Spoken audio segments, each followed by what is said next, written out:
Welcome, everybody, to another episode of Voices from the Desert. Oh, oh, oh, oh. Oh. Very muted howl today.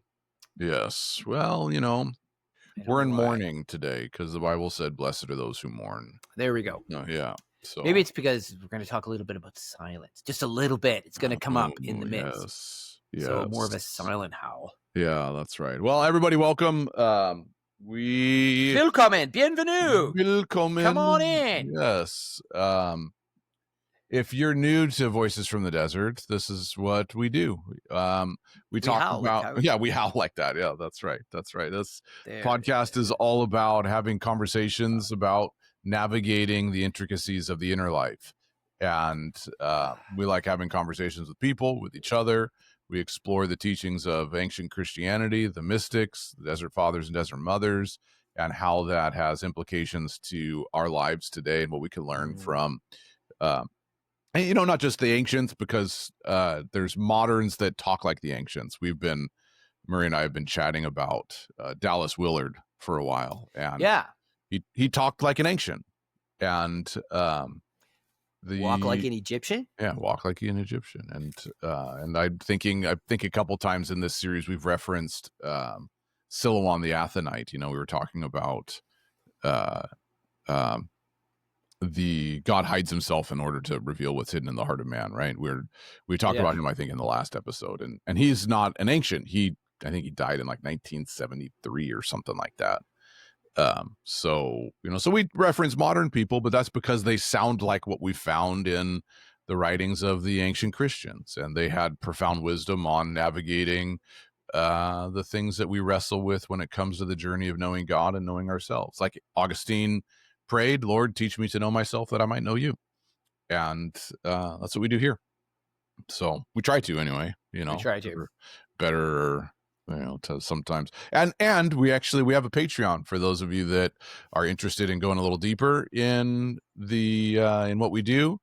The Patreon has exclusive access to conversations that Murray and I have before the podcast, talking about what we're wrestling with and the things we're thinking about and all that, and we address questions from people, all that kind of stuff. So you can check out the Patreon. And we had a good hour chat about Dallas Willard, fence lines, belief systems, slow track, fast track, change.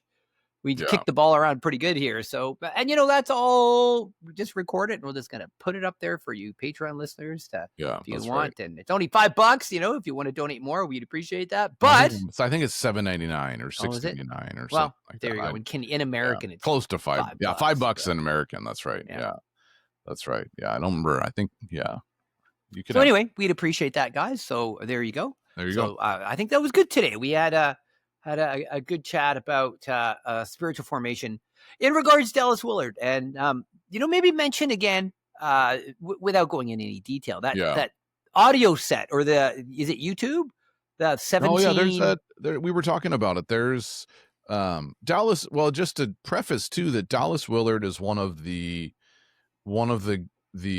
figures that predates us. He died a couple years ago, maybe just before COVID, I think 2019, maybe 2020, something like that. And he was in part responsible for the resurgence of interest in any form of Christian mysticism, and contemplative prayer, that kind of stuff. Right.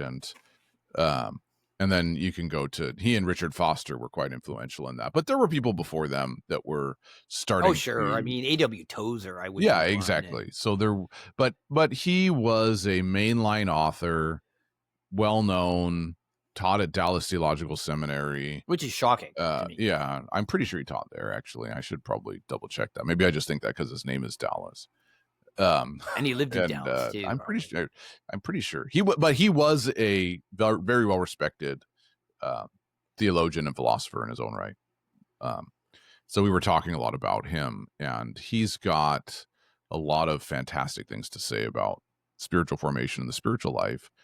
And just so people know too, like we do, we've been going through this this document called the 10 Rules for the Spiritual Life, put out by the monastery of the Goose Chase Monastery in Nova Scotia, the Hermitage of the Annunciation. Father Luke is the abbot there. I've met him and developed a friendship and a fondness for him and the monks living there under his charge. So if you get a chance to check that out, I'll putting the link to their website in the show description, and they have paraphernalia you can buy. And I actually think you could probably get a hold of this document by contacting them. So small monastery, but just a wonderful place. So what we find in someone like Dallas Willard is that he says similar things. It's interesting. And so we've been going through this, and so that people know, Murray and I are we're influenced by a wide variety of people. And sometimes we're referencing Orthodox guys, sometimes we're referencing Catholic guys, sometimes we're referencing evangelical guys, sometimes we're just like, we're like sponges trying to learn and grow and become like Jesus. So one of my favorite, I can't remember the guy's name, the guy that was in Seattle when the Spirit of God came, Episcopalian guy, and now he's Catholic. What's his name again? Are you talking about John Rodham? John Rodham, yeah. So John Rodham is this, older Episcopalian guy, retired now. Yeah. And he came and did a thing at the CMA, Christian Ministers Association. Oh, yeah, that's right. And it's a charismatic, kind of independent, charismatic, you'll see of everything from word faith 2016, in there something like that, right? Yeah. To independent kind of 2015, I think. Yeah, that was 10 years ago. So ago. he's talking away and he's quoting like Mother Teresa and Teresa of Avila, and then he goes, and Benny Hinn would say on the Holy Spirit. I'm like, wow, this guy's like, I remember my head snapped up. Like, well, how can you drink from all these wells, and put it together? And are you allowed to do that? I know, that's what I thought. Wait a minute. I looked around like, is anybody going to let this guy get away with this? Like, what's happening here? And it was just brilliant to see somebody who, already he was in his 70s and just be able to find the fingerprints of God. Yeah. All over the place. Yeah. And I think Josh and I are a little bit like, I think we have taken some inspiration, and that we're like two guys wearing our Sherlock Holmes hats that's right, with our little pipes and magnifying glasses going, indubitably, there's a fingerprint of God here. Look at that. That's God's fingerprint. When I lived out in, spit out the bones. Well, when I lived out in PEI, we would go visit John occasionally. And he would send me home with a book or two or a pamphlet from some of the great revivalists in the 20th century, I'm trying to think of some of the classic authors. I have a book back there that has like a compilation of essays from them. I just can't think of the names offhand, but they would not be the typical person you would think an Anglican or a Catholic person would give you a book and say, hey, read this. A.B. Simpson and guys like that, Yeah, no kidding. He'd be like, what are you? Yeah, some of the Reformation guys and the revival guys, that kind of stuff. And you're like, so anyway, he has a way of walking it. He still does. He's around with us, and he's Catholic now. Like I said, Anglican Church in Canada didn't really have a place for him. So the Catholic goes, hey, crazy man. We'll take a crazy guy. We like him. So we like kind of bridging the gaps that exist between all of those various camps, and say, hey, come over here and learn from these guys, and we'll go over there and learn from these guys and stuff like that. So looking for Jesus in all the right places, hopefully. Yeah, that's right. So we're going through this document. Last week we talked about rules 6 and 7, and again, these are less. Rules is the kind of language that they would use in a monastery. What we really mean by that, and what I think Father Luke would mean by that, would be guideposts that help point you in the direction, or even principles, maybe things. I even when you think rules, it's like, well, what do we say? A little bit too legalistic, in how you interpret that word. Last week we were talking about that, right? The bumper the bumpers of the bowling lane, right? Yes, They yes. help the ball get down, because we're so bad at My actual scores are growth and always so much better when the bumpers are up. yeah. It's like with my Yes. walk with God. Yeah. Well, you're probably a 5-pin bowler and I'm a 10-pin bowler. So Mm, you grew up in Canada, I grew up in America. I know. So Yeah. yeah. We'll have to have a debate one time about which one's best. So I've we converted. okay, well, there we go. All right. Maybe Yeah, the I debate became a won't last 10-pin very guy. long. So Yeah, we'll go on to there's a place for the 5-pin people. We love you, everyone. Point we went through rule 6 and 7 last week, which was accept to remain in darkness and confusion and be thankful all the time. And we're loving how all of these things dovetail in together. Yeah. Right. And so rule 8, and then I'll get to the Dallas Willard quote because that'll frame much of Yeah. our conversation, is rule 8 is get purified and keep in check. Right. And again, guideposts, bumper lanes. Mm-hmm. So the sub points of this point 8, get purified and keep in check, are this is preparation, repentance, and purification. Don't seek to please men or yourself. Seek only to please God. That is, live the gospel. Examine your heart and go regularly to confession. Boy, oh boy. So what's interesting is get purified. In a way, we're planning on doing a series on. We were just talking about it on the Beatitudes, right? The pure, blessed are the pure in heart, for they shall see God. Yeah, well, Right? yeah, exactly. That's where I'm going. The Beatitudes present, in a way, steps to get there, and each one dovetails, much like these 10 rules. Although there's I think there's 12 Beatitudes. Is it 9? I can't remember offhand. Mm-hmm. I'd have to look at it again. But get purified and keep in check. It's interesting, I think, that the sub point of it is seek to please God. So purity doesn't come because you establish rules. Purity comes because you've begun to see something different outside of yourself. And that's a little bit of what we're going to talk about. And the quote that Murray has in mind, that we were talking earlier before we started recording the podcast, and I had quoted this from Dallas Willard. One of the things that I found impactful from Willard's teaching was the disciplines are something you do in your own effort that enable you to do things you're unable to do in your own effort. So the disciplines we got. The phone's ringing. Yeah, my phone's ringing. It's rocking out. The disciplines are something you do in your own effort that enable you to do things you are unable to do by your own effort. Such a good quote. I think you probably have to, everybody breathe right now, breathe, and then say it again, because it's deceptively deep. It's worth hearing it again. The first thing to say about something like that too is that when we talk about things like spiritual disciplines, I like calling them rhythms more than disciplines. But whatever you want to say, is what happens when people start to think about them, and the culture, based on the culture they grew up in too, fasting, solitude, silence. And here we have confession, repentance, things like that, right? We start thinking of them as an end unto themselves and rules that we must fulfill. We're supposed to fast, and fasting is the end because that's the rule that we're supposed to fulfill, right? But again,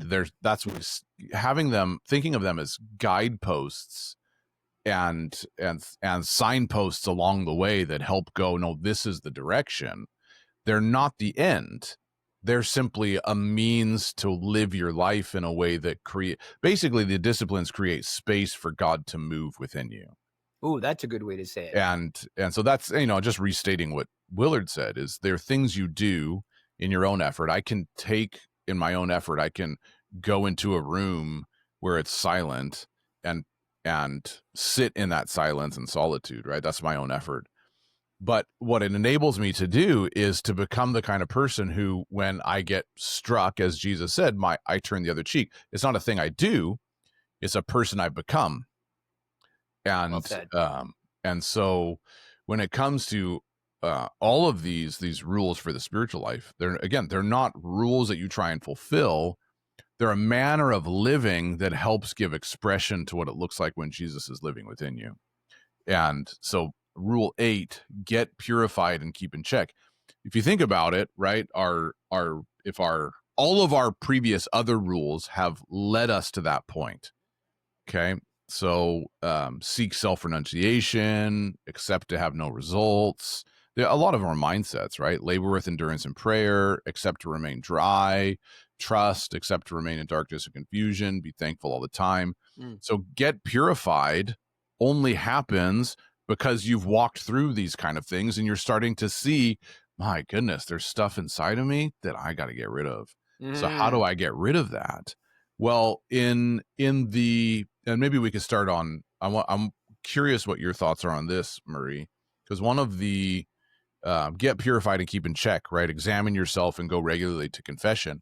Well, we both grew up in a church dynamic that did not regularly practice a formal time of confession. Yeah. Right. And some people, maybe they're listening, when they grew up in a more formal expression of that, right? And to the rules here, there in the Orthodox Church, would be a bit more of a formal expression of that than in the evangelical church. Not so much like the Catholic Church, where you go and sit in the thing and then tell the priest all your problems. But there would be, right within the liturgy, you're expressing, we acknowledge all the things that we've done and left undone, right? There's the prayer of humble access, I think it's called. But there to be an expectation of confession happening, one person to a priest in the Orthodox Church too, which is where these rules would come from.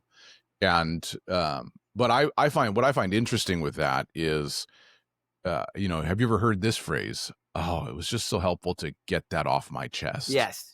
Right? I was going to go there too. Yeah, and so when we'll have this dynamic, you and I'll have this dynamic, right? When we're wrestling with stuff and we have the day that we're going to record, we spend an hour talking about our problems, right? We come away feel better, right? Because we just, Murray listened to me, he heard me, expressed his appreciation for me and his affection for me, right?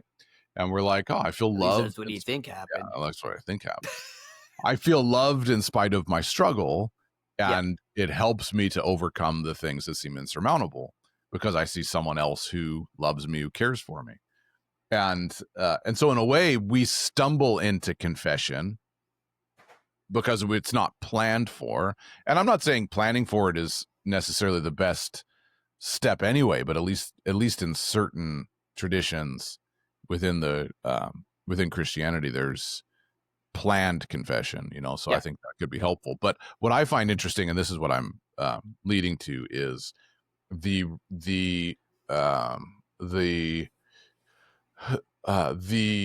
inner healing movement today, right? Which is, I think, probably largely in response to a lack of good foundational understanding of confession. Oh, I totally agree. Right. And so the inner healing movement is less, it's more, I'm sure there's, we have a podcast episode coming out at some point with Father Andrew, who's an Anglican bishop. So I can't say that the inner healing movement is, and he's talks all about inner healing. You can't say inner healing is exclusively in the evangelical church, right? But all of the ministries I know that practice it in the way that we understand it are largely evangelical, with a charismatic bent to them as well, right? Because there's a value for encountering God and his personal imminent presence in someone's life, and that he would speak and lead and guide and all that. So when you have a theological system that says repent and hold on and wait until the end, you don't really have an inner healing thing happen. A very bad view of what confession is too, for that matter. Yeah, exactly. Everything's based on legalism, judgment, and self-will.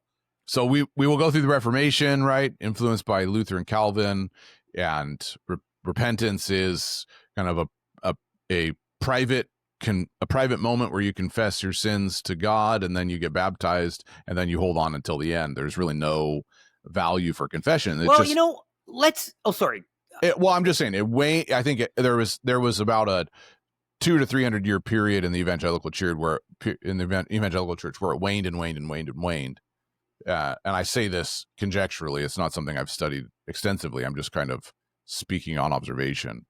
And now we have this resurgence in inner healing, which is essentially going, hey, tell me your problems and we're going to present them to God. I'm going to pray for you and then he's going to accept you and you're going to find his love again, right? It's like, oh, it's confession again. It is. It's just right? repackaged. With different forms and functions and all that, but that's essentially what it is. So, well, it's just as a side note here, that might be from too much caffeine and there's no such thing as that too green much banana caffeine over there. I again, everybody, confession, you have to just think about the what is purity of heart and what is confession? Like, let's just go there from why do we need that? And sure. That takes us back to Dallas Willard's quote there, right? That these disciplines, they, why do we need them? And it's to bring healing to the heart, healing, right? It's not about when the Pharisees say to Jesus, "Look at him, he eats with sinners and tax collectors." They're thinking of it in an illegal way, and Jesus' response is, "A doctor doesn't come for the healthy; he comes for the sick." Right? He's thinking it in that way, and the problem is if you think of confession as, well, this is a legal thing, so I think we get down on the Catholics for that, and since we need to have a Catholic come on because we beat on those guys too much, or maybe we give them too much slack. I'm not quite sure because we just don't know. We talk to the Orthodox guys quite a bit, but so the idea behind confession is how we see inner healing, right? Is that, and as Josh said, man, I'm so glad to get that off my chest. Like confess your sins to one another and you'll be healed. I mean, it's pretty scriptural, right? Isn't that James? Yeah. Where is that? I think that's in James, right? So the idea is that the priest, if we want to go back to that culture, his job should be the doctor of your soul. He should be there wanting to see you become like Christ, right?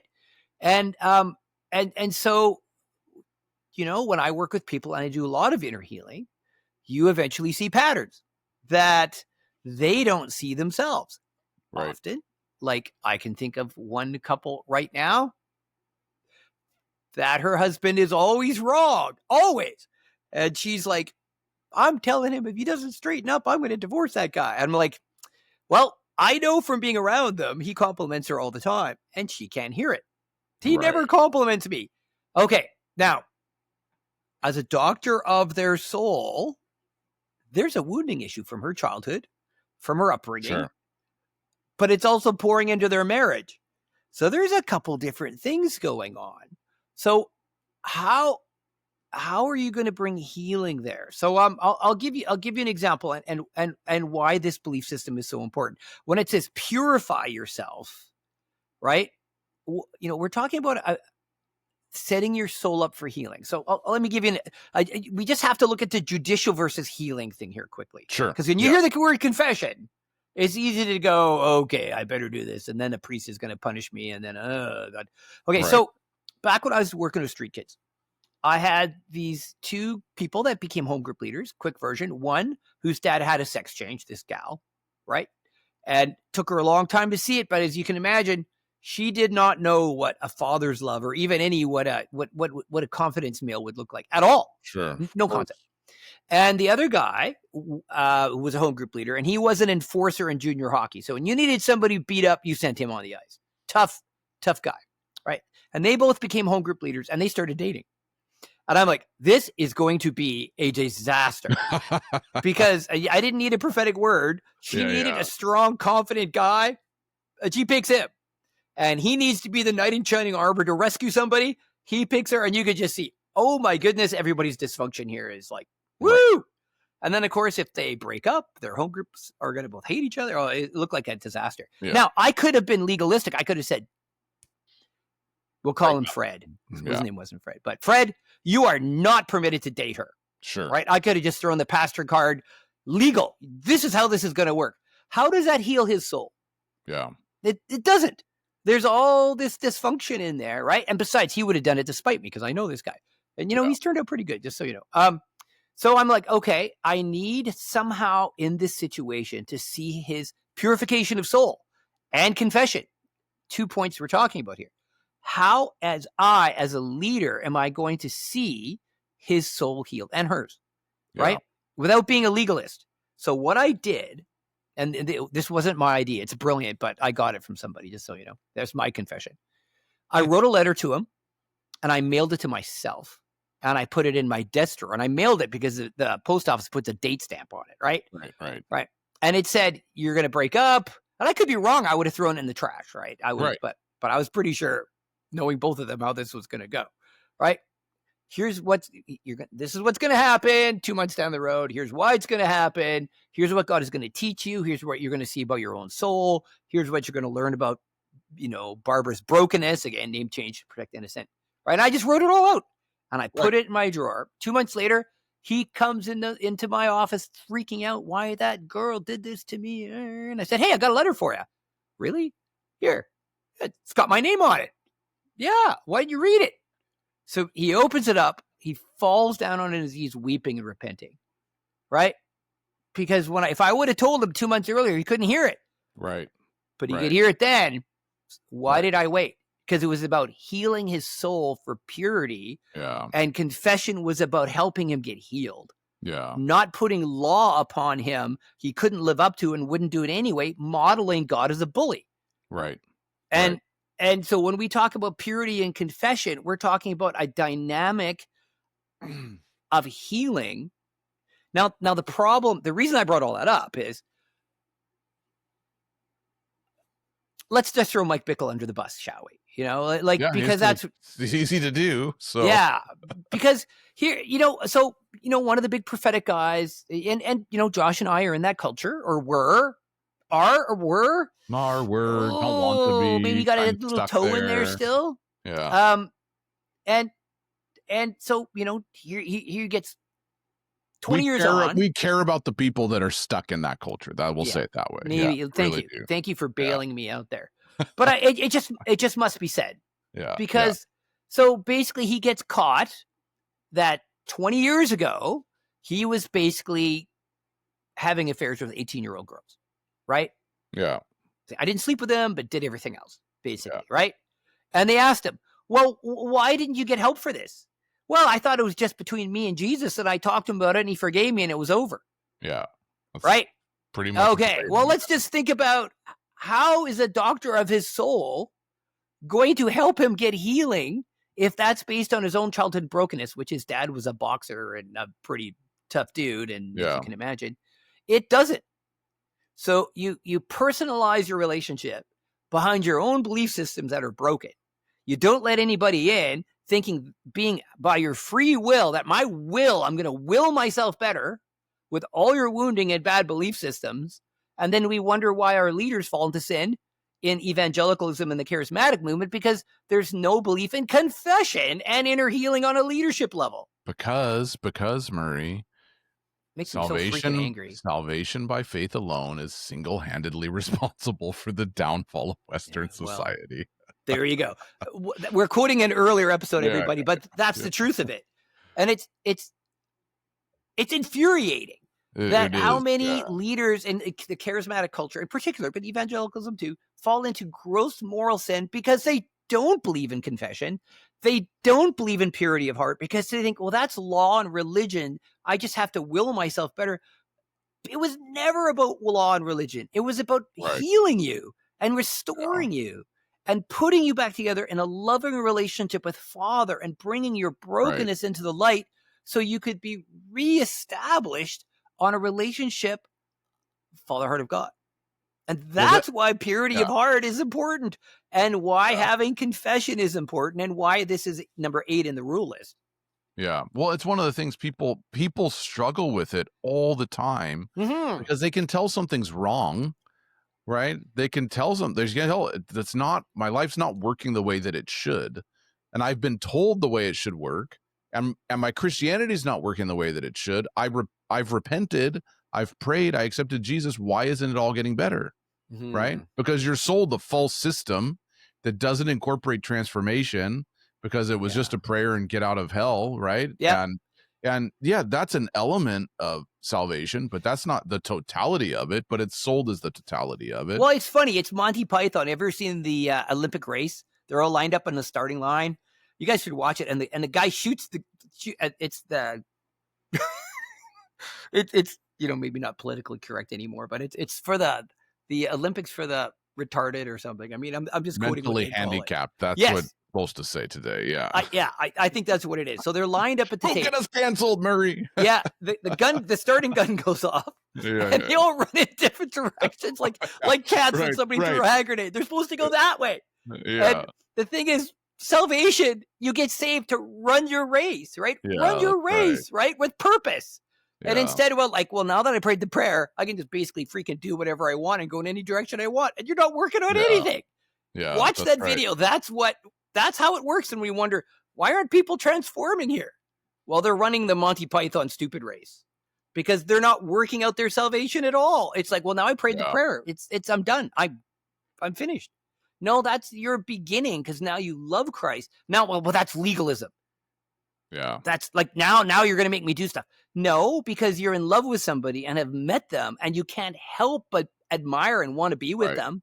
You want to do whatever it takes to just be in their presence of love. So therefore, you do it based on a love relationship, not based on law, which is where we go back to. But everyone watch that video. We should post it somewhere. Well, it just going back to the Beatitudes, and again, we've got to talk about this more. The two Beatitudes preceding "Blessed are the pure in heart" are "Blessed are those who hunger and thirst for righteousness," and "Blessed are the merciful." Right? Blessed are the merciful, for they shall receive mercy. Blessed are those who hunger and thirst for righteousness, for they shall be filled. Blessed are the pure in heart, for they shall see God. Right? So there's a progression there, right? Because the heart wants to see God. It desperately wants to see God. Yeah, right? Paul talks about this in 1 Corinthians 13, right? We're known in part, then we're going to be fully known, right? With unveiled face, we'll behold his glory, right? That's our destiny. That's the thing the human heart longs for, is to see God, to know him, and to be fully known, right? And that's why we can tell things are wrong, right? Mm-hmm. Because I can't see God. I see my own problems. I see my own sin, right? I was just reading in Psalm 67 today, I think, and don't let iniquity be all that is occupied in my heart, right? It says that in Psalm 66 or 67, whichever one I was reading this morning. But that's the thing, is we want to behold purity in the heart. We want to behold God. We want to know him and be known by him.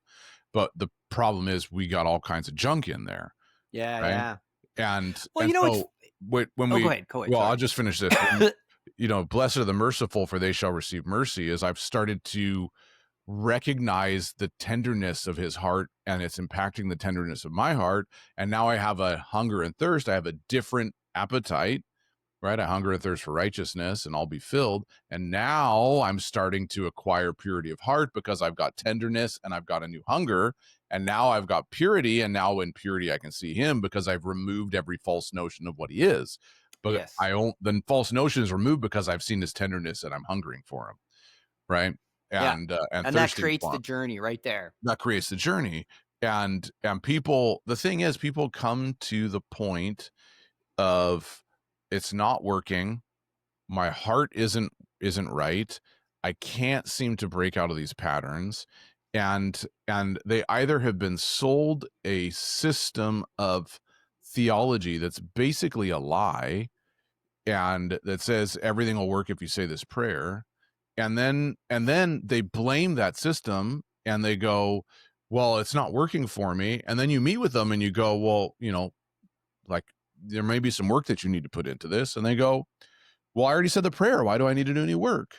Right? Yeah. And matter of fact, I remember we're in this clearly. We're just in this circle. I know. The pattern's repeating. And it's like, no, it doesn't work that way. It's funny when you're on the other side of it, and it's been a long time now, but I'm writing about this a little bit, so I'm kind of revisiting my past. And I remember back in the 80s, we're talking before, probably 83 now. Yeah. And I remember they were just introducing ministry time into my Mennonite church, Mennonite Brethren Church. So basically Baptists without guns, right? So, right. Because Mennonites are pacifists, but that's another story. And people would go up to get prayer ministry. And I remember thinking to myself, good thing I don't need to go get prayer ministry because I'm not screwed up. Because obviously those people that are going up there, right? Yeah, they're screwed up. Yeah, like whatever's going on with them, they can't hold it together. They've got problems. I just thank God I look at people go up and go, wow, I got it together. Which now everybody I do inner healing, and I spent 4 years just in personal counseling, and I need more. I think Paul said, when he starts out, I'm the equal. Murray does need a lot more. Yeah, a lot more. And then he ends with, I'm chief of sinners, right? Yeah, so, yeah, but the thing is, when we believe, and what we're taught is okay, if I live up to these rules, therefore I'm close to God. And if I am prospering, that's a sign that I'm close to God. Yeah, that's right. And that if my church is growing and I'm serving and it's going well, I'm close to God. Yeah. And everything is external. There's nothing there that I just said out loud that has anything to do with your internal world. Yeah. Right? That's right. Why work on purity of heart? Everything's out here is going fine. So therefore I'm what, That's right. And see, the thing is, everybody, and I'll use myself as a guinea pig again. But like for me, again, I've said this before, and I need to work on it. It's not all the time, but I'm a pretty crabby driver. I'm leadfoot freezing was my grandpa was considered leadfoot freezing, and I inherited that for 100%. And I can be, especially Cadillac drivers, I find them to be the worst. We used to poll driving. We have to drive into Vancouver every Saturday to teach. So we would go, who are the best drivers and who are the worst? I mean, right there, that's bad. You're judging people. And BMW drivers are actually really good. But I had a BMW for a little while, so yeah, me too. So so I could be biased. But Jaguar drivers and Mercedes drivers, and worst, not many Cadillacs out there, but there were, and they'd run lights, and they'd signal when they changed lanes, and they would be like, those people, drive me crazy, Okay, I mean, okay, so what's that exposing? It's really, is it true that they're being bad drivers? Yes, it is. But where's all the judgment coming from? Well, my heart, right? And I feel like a lot better driver when I'm looking down at everybody else, because it gives me some system of where do I fit. Everybody walk through an airport. Just walk through an airport and try not to judge anybody. All these people, try not to judge anybody on their clothes or their, where they're walking or what they're doing or in your way. Might as well just wear a blindfold at that point. It's, humanity. It's almost impossible. Like we're just we categorize. Our brain's always categorizing. Ooh, kitty's here. So again, one day it was winter, and I slid a little bit through this stop sign. It was a bit uphill. I didn't think you could slide uphill through a stop sign. And this guy was driving by with a tree on top of his car, and he looks at me. He points at me out the window. You! And then he points at his head. I'm like, oh, I was so embarrassed because he was right. And I didn't judge anybody for a couple of months. Like, I was like, oh, that poor, because I understood finally what's in my heart. Right. So therefore, I had so much more grace for what's in everybody else's heart. Right. But when we're not looking at the purity of our own heart, and we're just therefore judging our brother, we've missed the whole point. Yeah. Because we are supposed to judge, but it's not other people. It's the stuff from the knowledge of tree of good and evil that we are experiencing, right? And so the idea here is, everybody, that when you get triggered, when something triggers you, we're not supposed to live like Jonah. Those stupid Ninevites, I'm getting out of here. Right. And if I leave, God's going to kill them. Right. So if I do this, you're supposed to kind of be more like maybe Jonah at the end of the story, where he loves the vine, and then God kills it. He's really angry again. And God goes, Jonah, as you love the vine, I love this people. Right. In other words, Jonah, I need you to, when you feel something, I need you to look into your heart to see why it's there. What's going on, right? Or Peter in Acts 10. I've never eaten anything impure in all my life, right? It's like he's pondering, why am I having this emotional reaction? He got triggered. God intentionally triggered him. Yeah. Why? Because 3 Gentiles are about to show up at his door that he's going to judge. So the idea is, when we get triggered, it's showing a sickness inside of us that's pointing to a belief system that could be from upbringing or church or whatever. And it goes to show, I need to get some healing. I need to go to confession. I need to work on my stuff. My externals are not telling me I'm completely together. Look at everything I'm doing. Yeah. You love That's God, right. but hate your brother? You love God, but you get triggered? Right? That's right. And I get triggered all the time. I'm getting triggered by this cat who's clawing me and eating my headphones. You are triggering me right now. Please stop. You're not listening to me. Oh, well. Okay. I shall love my cat as myself. But, so everybody, it's the spiritual disciplines then, if we go back to what Father Luke is talking about, purity of heart starts to undo your triggers. That's It right. starts to show you your patterns. It starts to reveal things that you don't see because you're practicing. Like, for example, when you drive your car, I'm going to practice today not looking down on anybody. That would be a Right. good practice for me, right? Yeah. But why am I doing it? So it becomes automatic in my heart.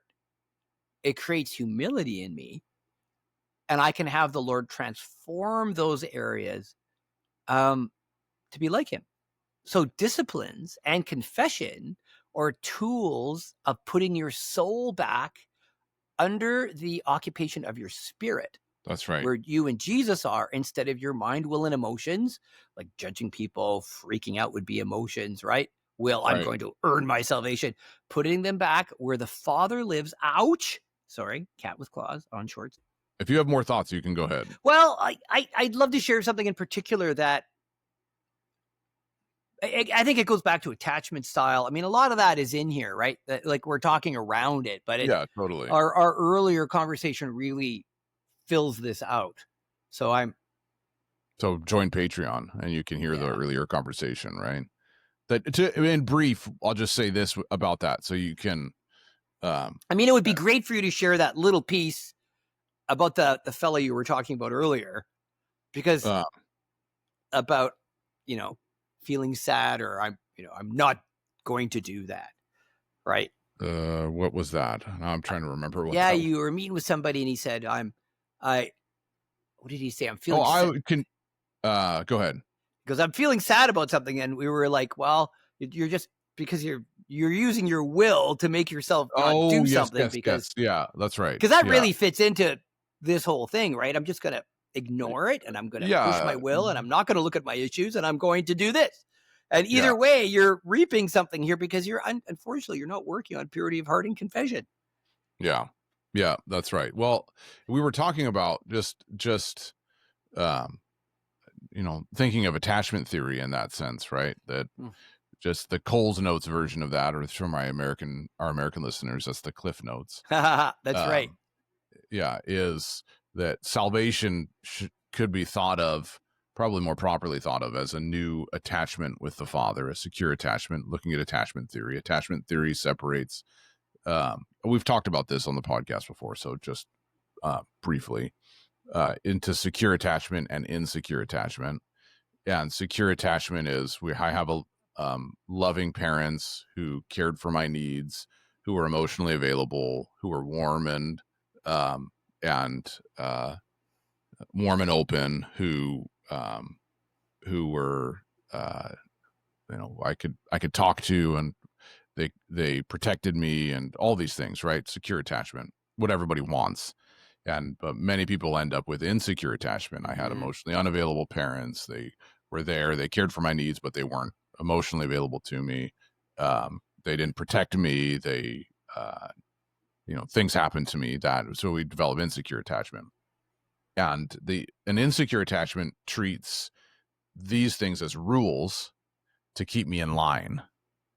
And a secure attachment treats them as guideposts that help direct me to become a fully mature human being. Very nicely said. I would look more like Jesus, right? And I remember a number of years ago, I was when Aaron and I moved to the East Coast. It was a really difficult. There's a lot of backdrop to that whole thing. You can go listen to episode 2. I think I probably got into the details of it way back when. And I was really wrestling with ministry identity and gifting and building, and because everything had crumbled, right? Like all the stuff that I was building and working on and growing, it just crumbled, and almost overnight it felt like was just wow. Yeah. right. church I was working for imploded, the ministry I was running shut down, everything, right? It was like, oh, this sucks. And I remember having a moment with the Lord after we moved, and we've got nothing, right? And we barely even know anybody in this new place. Oh man. And we didn't even have a house yet. We were staying in someone else's vacation home. And the Lord said to me, serve me in obscurity. Mm. I was like, what the heck does that mean? You know? And the guy, I feel like the Holy Spirit's okay with our misguided questions. I think he's trying to get him up because they point to our Yeah. belief systems, don't they? Yeah. Ask me that stupid question so I can heal you. And up until that point, I would say on some level, I served him because of what I got out of it. Right? I got recognition. I got the rush of the rush of being used in the moment, whether that was teaching, prophecy, whatever, right? The accolades that you get, right? That you can look on back and go, job well done, because I've had this many people came to a course. Or for sure. And some of these things are so subconscious or subliminal, right? You're like, you don't even know. You just feel good, and you don't necessarily. You haven't sat down like, okay, so how am I going to get my identity? There's a part of me that knows. There's a part of me in that sense that would know, well, I'm not supposed to feel that way, right? Yeah. And there's a part of me that still feels that way, and I can't figure out what to do about that, right? And so, you strip everything away, and the Lord says, serve me in obscurity. And it's like, the natural inclination is, well, but don't you want me to be seen? Because if I'm seen, then you're seen. Yeah. Right. And now I should be important to you. So make sure everybody knows about me.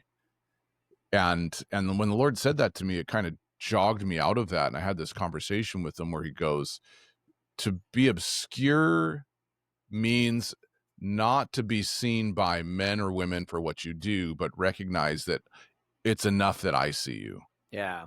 So basically he said, would you be okay if I anointed you when I needed you? Right. And it's like, sorry, I'm just reliving my own experience here. Yeah. I know the Lord, when I was on the farm, we joined this home church. Home church didn't believe in full-time ministry ever. And I've got a bachelor degree in ministry, and I'm at home church. And the Lord would say to me, if you never minister again, right, exactly, am I enough for you? Yeah, exactly. And the answer, when I was ministering, I was like, sure, yeah. Yeah. And now it's like, no, actually, my degree's worthless. I'm not making enough money to feed my family. Yeah. Like, you're completely invisible. I'm going to be on a turkey farm the rest of my life. I'm wasting away. No, you're not. And you have to kind of go, ooh, what's really driving me here? What's in there? Yeah, that's right. Exactly. What's in there. So the two phrases under this, get purified and keep in check, that only seek to please God. That is a beautiful phrase, but a lifetime to learn. Right. It is not something that comes naturally, because we have all these hidden motives and impulses that are driving our needs. Yeah. And until we come in contact with them, we have no idea that they're there. Right. But they're sitting there motivating things. And that's why it doesn't work. And that's why confession is so necessary. Yeah. So that I can go to someone who loves me, who cares about me, and I can say, hey, I'm recognizing that I really like it when people praise me, and I don't like that. But if I don't have a value for confession, if I don't have a value for formation or process or journey, then I hide that. Absolutely. And then the voice, when it's hidden, becomes even more powerful. And because I don't know where it's coming from. Right? It's just starting to talk louder and louder. Being holy is to will myself through this in my own strength. Exactly. Therefore, God will love me. Instead of like, confess your sins and you will be healed. Well, right. Boy, if I could get this off my chest. Yeah. Like you said earlier, it's such a better system. And it's so funny how many of these things you are taught to us by, our fence line, our culture, our religion, our upbringing. This is how it works. Yeah. And I remember after burnout, the first time we did our last trip to a church in Montana. We had one more trip to go. we used to do a lot of events and stuff with the youth.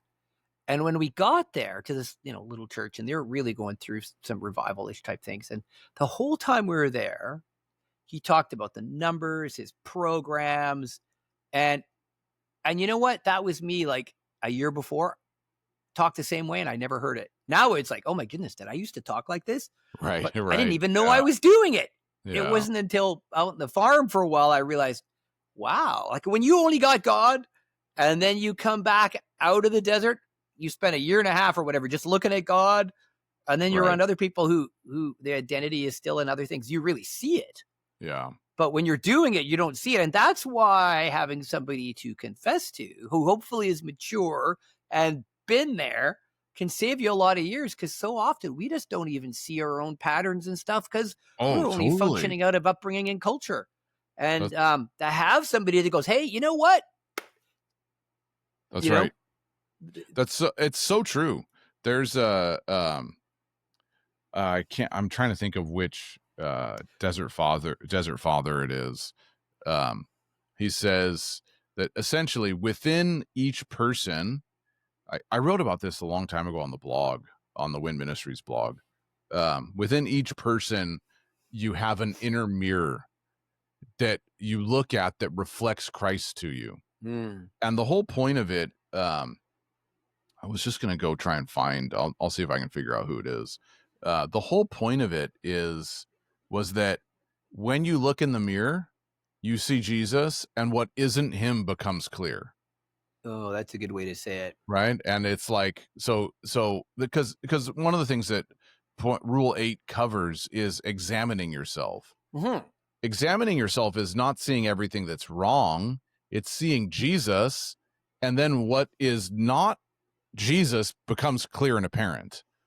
You're not trying, because examine yourself, some people go, oh, that's like navel gazing and trying to figure out, um, you know, figuring out all the things that I'm doing wrong. No. You see what he's doing right.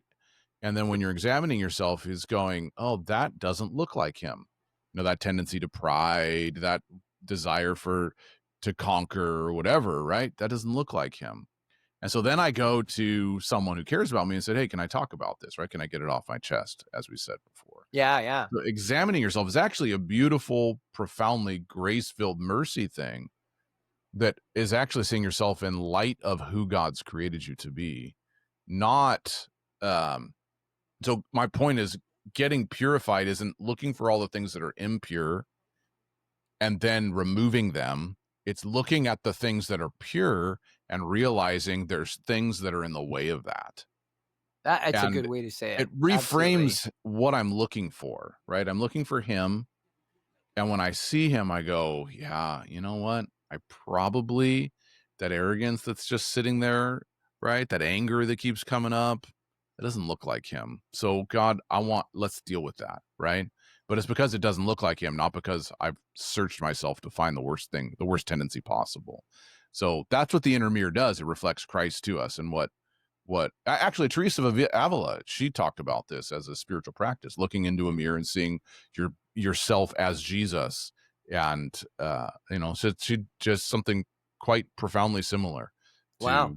to what this desert father talked about. And then in the light of like I was saying earlier, I've never seen myself, right? I can't see myself. I can't see my face. I can't pull my eyeball out and turn it around and see my face. I can see a reflection of myself, but it's not myself. Right. Then when I confess to someone else, I can see myself in light of how they see me, which is why Smart way to a say that. graceful and loving relationship with a spiritual father and mother is so vitally important, because now I'm seeing them myself through the lens of grace and mercy. I'm seeing how they respond to me when I talk about my worst tendencies. I think about a moment when um, I had a long drive with my wife. We were going to go visit friends. It's like an 8-hour drive, right? And she was pregnant, I think, with baby number 1. And so this was quite a while ago, like 10, 15 years ago. And Savannah's 12, so it was before that. And we'd been married for a few years, maybe 3 or 4. And I'd had um this thing that happened to me when I was younger, right? Like early 20s that I was full of shame about, right? And I'd never told anybody about it. And because I was afraid if I told anybody, they'd reject me or judge me or whatever, right? So I just kind of hid it away, right? Kept stuffing it. But it kept coming up, and it kept coming up, and it kept coming up, and it kept coming up. And I'd be like, no, that's not who I am, right? But I was trying to deal with it on my own. I've repented and I've prayed to God, right? And you know, you were saying the Mike Bickle thing. Yeah. And we were driving, beautiful conversation. You know, my wonderful wife's pregnant. We're talking about life and we're talking about future together and all that kind of stuff. And I can feel this thing lurking in the back. Right. And it's not anything crazy either. It was just stuck there. Right. And I finally just kind of blurted out. I told her about it. You know, when this happened to my family, this happened to me. And, you know, and I know that obviously I'm not going to go into the details. All the implications people think you would hear, they think it's like sexual abuse or something like that. It's not. That's not what I'm talking about. And Aaron goes, that makes me so angry that the devil would try and do that to you and your family. Wow. And I was just a basket case at that point, you know? And because I realized she just modeled what the Father was like to me. Yeah. Right. Wow. It was examining my heart. Right. I was starting to see these ulterior motives and these things that happened to me and how they were guiding my decisions and how I thought about things. And I didn't like what I was seeing. Right. But I was afraid of saying anything because, well, then I'd have to expose some of these things I did that I'm not really proud of. And what if someone rejects me? And so I tell her, and it's like, oh my gosh, like that was a grace-filled, mercy-filled response. And now I'm seeing myself in light of the Father. And so then this is the problem with the lack of repentance as a core foundational principle in a practice in our church upbringing, is that I stumbled into a moment that brought great healing to me. Right. Because I found we had to stumble into it. We had to stumble into it. Yeah. Right. And I saw the mirror all of a sudden being held up going, oh, that's what Jesus looked like. And I don't look like this guy anymore that I used to be. Right. Beautiful. And so we, you know, point 8 is probably on one level in our evangelical background, point 8 is kind of the hardest one to actually talk about.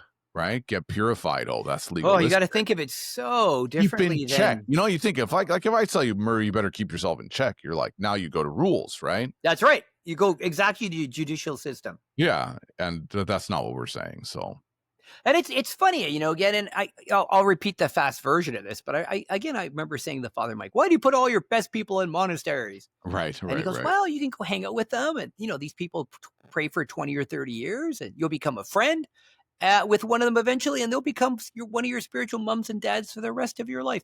How do you find spiritual mums and dads in your church culture? And I was like, because we don't. We serve vision, we work, we learn theology, but this whole thing of mentoring and interchange and confession, we don't even know what it is anymore because we don't understand mentoring relationships because it's based on building and doing and vision. And that's not the foundation of Christianity. It's about becoming and just what Josh talked about. That's the experience waiting for us in relationships with people as we bring things into the light, and it heals the soul. But then who you surround yourself with is so important, right? Yeah. Because I know people are going to hear. There'll be people listening to that don't have that kind of marriage. Yeah. And you know that definitely is a thing. And so my heart goes out to that because there's no simple solution for that. And you know, and where do you? I know people will be asking right now, where do you find these people? And I got lucky with my wife, you know. But I think I would. My first response to that is, ask the Father to bring people to you. Yes. Right. And I know it sounds so casual, but it's also the first step that most of us skip. because we get frustrated the person's not there, right? Yeah, and I think part of it is everybody that they are there, but we have, again, because of our culture, we have some preconceived ideas of what these Exactly. people look like. Well, they got to have a degree, and they've Right. had to be in full-time ministry. Yes. And I mean, some of the older people sitting in your church have been sitting with Jesus for 4 years, Yes. right? Yeah. That was the point. That's They're my second point. yeah, Ask them to help you. yeah, The they're ones that down the are there. road. Yeah. The ones And that are down the if they're road. Right. kind and look for somebody, instead of looking for someone with the best degree and anointing and ministry, looking for someone who's the most kind and loving and carries the nature of Christ. When you And is a walk into spiritual mom or yeah, dad. Like you're like, that person's like a mom or exactly. dad. Go to them. When you walk into the room, whether it's your church community, whether it's a home group, whether it's a group of friends, whatever, who makes you feel loved? Right? There we go. And go, I'm going to spend more time with that person Yeah. because I think they have something I need. And I want to get to this place where I can confess the things I'm wrestling with. But because of my, whether it's my culture of origin, my family upbringing, all these kind of things, I'm having a hard time trusting and divulging. And yeah, there's so many things. I'm just thinking about being able to move, the mark of a mature brain is the ability to move between emotional states without hiccups. And Ha people can't do That that, throws right? me Now, out. if I'm in functional mode, it's very difficult for me to move for most people, right? Yeah. If I'm in functional mode, it's difficult for me to all of a sudden move to relational mode and then move to emotional mode. I get stuck in function, and then someone comes to me trying to relate to me, and all I can do is think about tasks. And now I say things that they're in relational mode and they're looking for connection, and I'm in task mode. And I can't, if I'm not fluid enough to move between the two, I'll end up hurting that person and turning them off. Oh, At yeah. the very least, just going, well, how come that conversation didn't go the right way? Yeah. And see it So later. Like, oh, what did I do? yeah, Yeah. you see it later. That's right. And that's fine. Humans are a work in progress. And because that definitely does happen. But you look for the people that make you feel cared for and loved, that you can And be everybody, yourself. that's so important because I want to throw out one thought there. I remember, was it John of the Cross said God cannot be known by knowledge, but he can be known by love. Yeah. So did I butcher that really badly or am I close? If it's not what John of the Cross said, I agree with it regardless. Oh, okay. Well, so the problem A good is one. in our culture. Again, this is another problem in Western culture. We make everything about young and beauty, and then we make Sure. everything about degrees or building or doing. And then we take all our older people and push them aside. Right. And then we wonder why we get our identity from what we do and we don't have anybody to talk to about our hearts. Right. And we have actually taken the very people who have walked with the Lord all these years and made them invisible. Yeah. And then we wonder why we don't have mentors. And our culture has really set that up, right? And it's, if you want to see it on display, go drive around the homeless. How many people of Chinese or East Indian culture do you see out there? Yeah. Nobody. Just white people. Why? Because the micro family is so broken down because we've made it so about individualism. It's less broken down in some of those other cultures than it is. Yeah. I mean, doesn't that mirror our individualistic Christianity and wonder why we're so alone? I mean, it's a real mirror of that. And it's salvation. God by has faith got alone. something better. Salvation by faith alone single-handedly ruined. Yes, there it is again. I hate to say it, but you're right. You know? At least the popular notion of it, we'll say. Yeah. Because it creates this privatized, individualized, I don't really need to go to anybody else. There's, we're happy if we find community, but it's not like, I remember reading, we'll wrap this up, I guess. This is gonna be a long episode. Yeah. Well, it's good. We got 2 episodes. It's great. What's his name? I can't think of his name. Yves Congar.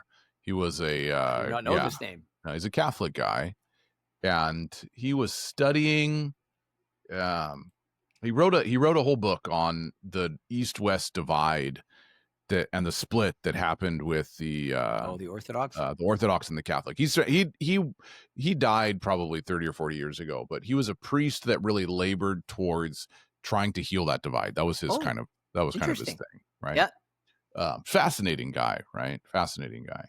And anyway, he writes this book, studies what caused the split. I remember one of the things he says that really stood out to me was he said, the split happened long before it actually happened. And because it officially happened in 1056, I think was something like that, right, something like that, 54. where the Orthodox and the 1054, something like that, where the Orthodox and the Catholic Church split off, and that divided the seats of power, and just created all kinds of chaos. And he goes, but realistically, the divide had been brewing for centuries before. And he said this: the problem began in that in the East, or in the West, Christianity was a matter of what you believed. In the East, Christianity was a matter of what community you belonged to. Oh, interesting. And one was more logical and rational. One was less concerned about logic and rational, and more concerned about, were you part of our family, right? And so then the logical, rational people were going, well, you don't believe the right thing. And the family, relational people were going, well, you have no community. Your community's atrocious, right? So he's saying that the divide happened hundreds of years before, because of a functional way of approaching what it meant to be a Christian, right? And in the West, and again, it's going back to we are Westernized people, and Christianity as a privatized expression of your faith is largely looked at as a worldview with a prayer that gets you access and a set of beliefs that you adopt. Yeah, that's right? how it starts. And then you're lucky if you stumble into community. Whereas in the East, Christianity is way less concerned with getting all your points of doctrine right. And they're way more concerned with, do you belong to a community? Are you part of our family? Yes.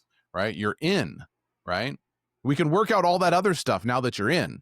And in the West, we go, well, work out all your thoughts and then you get in. Yeah. Right. And both have their merits, right? Like, we want to have good belief about what God is like, right? Like, that's good theology. But we also want to have a strong sense of identity that says you're part of who we are. And you're not in because you think right. You're in because we love you. And we can work out all that other stuff after the fact. Boy, it brings up a whole another topic, because it really does. Brings up about 1 billion other topics. So, I mean, we could keep talking and talking and talking about this. If you're watching the video, you can see I'm off somewhere now. Murray's floated into another plane of existence. I'm like the Terminator. I've got information going by my screens. You've got like 3 other episodes docked up in your brain right now. Yeah, I'm like, boy, oh boy. I mean, yeah. I mean, I'll just say quickly, like, it's funny working with street kids back in the day. Sure. That. Yeah, they didn't care about what they believed, right? Like, they just wanted to be part of a family. Exactly. And so they'd come in with dog collars and shaved heads. And back then everything was studs and rings. It wasn't tattoos.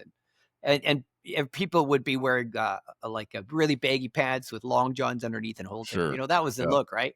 Yeah. And they would go to church, and the people would tell them, you can't come here unless you take off that dog collar, grow your hair back, change your clothes, then you can belong. Yeah. Right. But you've basically told them that all the pain and everything inside of them and how they've tried to survive doesn't count. And now you want them to follow the rules to be a part of your culture, or you won't let them in. So just shove all that pain down and do it our way, and then we'll reward you. Yeah. And most of them would just go, screw you, and walk away, because they realize you don't see me. And remember Graham Cook says, we often are believe the right thing, behave the right way, and then we'll let you belong. Yeah. And how it should be is, well, come join our community, belong, and then as you are with us, you'll learn how to behave the right way. Yeah. And as you see the love, then you'll believe. Yeah. And but again, it's based on a doing. See, everybody, that's based on a doing, judicial, based Right. on right thinking, based on right doing. And it's so Right. automatic, so we just don't even see it because we've grown up with it. And Well, it's yeah, just that's right. That's it's the just backdrop. sad. It just brings me back to some moments that I just, I think we all grow up and, we have to understand that, I was like that at one time too. Right. Yeah. And hopefully I'm still growing and changing. So I don't want to say screw all of you, but it's just, anyway, it just Yeah. hurts Well, my heart. I think the whole conversation underscores how there's such a cultural divide and a backdrop behind the language of rules, and then get purified and keep in check. Yeah, really. Cause really, because we didn't even talk about like, okay, what would be a good prayer rule? The Jesus prayer. How do Yeah. you do that? I mean, Well, it's we're sitting gonna get right to that. there. We're gonna get to that. That's point 10 is have a Oh, prayer rule. So we'll oh, get it's there. there. Yeah. Okay. Yeah, it is Because there. because Yeah, I'm we will thinking get about the there. examen. I'm thinking about Lectio Yeah. Divina. I'm thinking about the Jesus prayer. We kind of talked about why it's important, but we didn't talk Yeah. about how. So Yeah. that's good because Yeah. um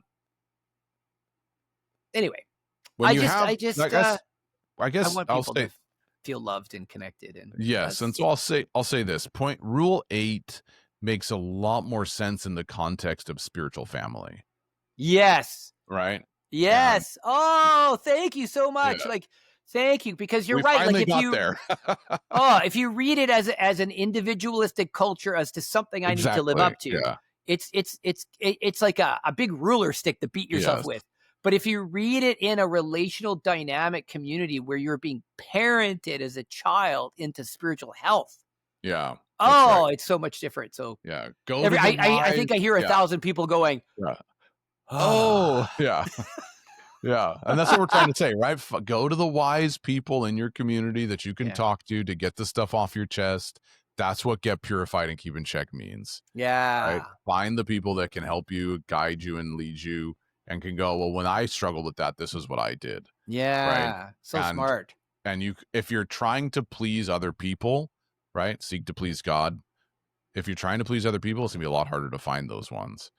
And so that in the context of spiritual family, this kind of guideline and guidepost makes a lot more sense. I've got a spiritual And parent that's And looking out. I'll maybe throw out one last thought because I know Yep. we got to end this. And you know, we all think about. And it would be good to do an episode on this impactful events. So kind of the Lord, he's that sneaky guy. He'll do something to impact our heart. We'll meet him as Father, or we'll hear his Yeah. voice. That's impactful, and that creates a spiritual principle. Like I went to YWAM, God spoke. Spiritual principle, God speaks today. It creates a core value. Like I want more of this. I want to be here, Right. and it creates a life goal, right? So God's sneaky, and I just wanted to say, in regards to what we're talking about today, one thing I never realized that was so impactful to me that when I was in Bible school, right, gonna go learn the stuff, learn to do Right. it, right. The thing that changed my life was meeting with 5 or 6 guys every night and just Right. praying together. And I realized, being a bit of an emotionally sensitive person, I needed people around to say, guys, I'm struggling today. Yeah. And the days they were struggling, I could pray for them.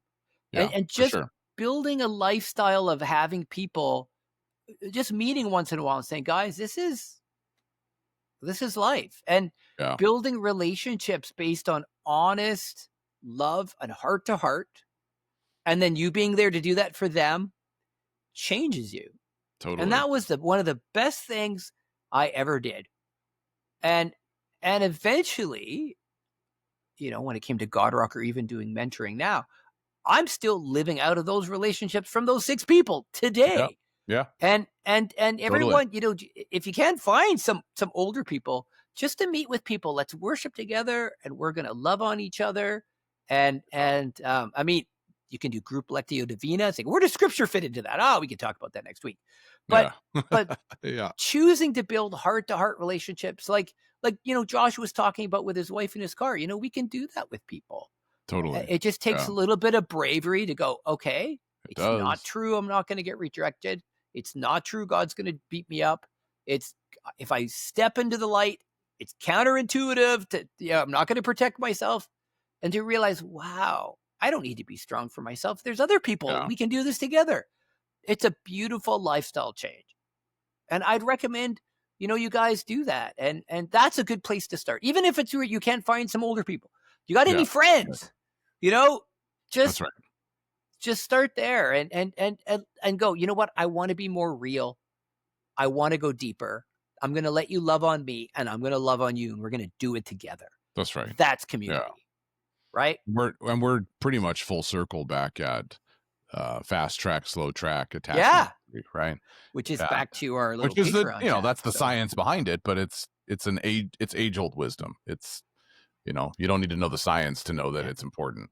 The power of healing community. Yeah. As life rule and helping on purity of heart. I think that turns into the episode title, The Power of Healing Community. Yeah, there we go. All right. Well, Murray, as always, this has been great fun. Every episode is. Yeah. Me and Josh get to geek out on things. Yeah, that's right. And work on our own healing. So now all I got to go live all this stuff. All these people are along for the journey. So yeah. Thank you guys for being with us. Yes. Yeah. And we hope and pray that if you have spiritual family like that, awesome. Yeah. And we celebrate with you what the Lord's done in your life. And if you don't have that, our prayer is for you that you would find that the Lord would lead you and guide you and bring people around you that would strengthen and undergird your life. And it might be surprising everybody, but with today's technology, it works equally good on Zoom. That's right. Yeah. So if you move to a new town, you're somewhere you don't have anybody, guess what? There are people out there. Zoom. Yep. There we go. Yeah. Okay. All right. Well, Murr, until next week. Yeah. That's right. We'll have even more to talk about. Yeah. Oh my goodness. All right, everybody. Out of trouble. We love you. Bless you. And hasta la vista.